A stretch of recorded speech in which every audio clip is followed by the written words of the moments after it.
৩৪ বছর বয়স পর্যন্ত কুমার্য হারাননি। কুমার্য ভাঙার পর তিনি ১০৬ সন্তানের বাবা হলেন।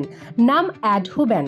সন্তান গ্রহণে ইচ্ছুক, কিন্তু স্বামীর শুক্রাণুর ঘনত্ব কম থাকায় মা হতে পারছেন না এমন নারীদের মাতৃত্বের স্বাদ দেওয়ার নামযশ রয়েছে নেদারল্যান্ডসের বাসিন্দা অ্যাডের। সংবাদ সংস্থা বিবিসিকে দেয়া এক সাক্ষাৎকারে অ্যাড জানিয়েছেন, দীর্ঘদিন ধরেই বন্ধ্যাত্বের সমস্যা নিয়ে ভাবনা চিন্তা ছিল তার।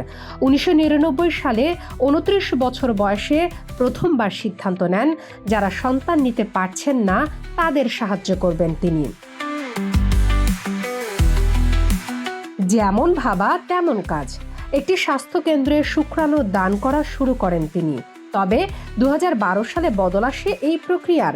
কৃত্রিম উপায়ে সন্তান ধারণের বদলে প্রাকৃতিক উপায়ে শারীরিক মিলনের মাধ্যমে সন্তান জন্মে সহায়তা করতে চান বলে বিজ্ঞাপন দিতে শুরু করেন অ্যাড। তারপরে আমস্টারডামের এক ব্যক্তি তার সঙ্গে যোগাযোগ করেন।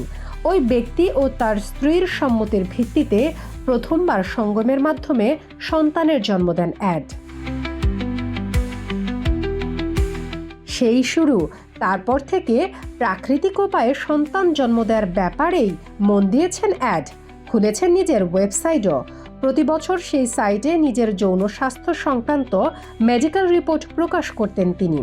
শেষ হিসেব অনুযায়ী মোট 106টি সন্তানের জন্ম দিয়েছেন তিনি। তার দাবি, এর মধ্যে 2/3 সন্তানের জন্মই হয়েছে সম্পূর্ণ প্রাকৃতিক উপায়ে। তবে এই কাজের জন্য কোনো পারিশ্রমিক নেননি বলেই দাবি করেছেন তিনি। শামীমা আক্তার, বাংলা বাজার পত্রিকা, ডিজিটাল।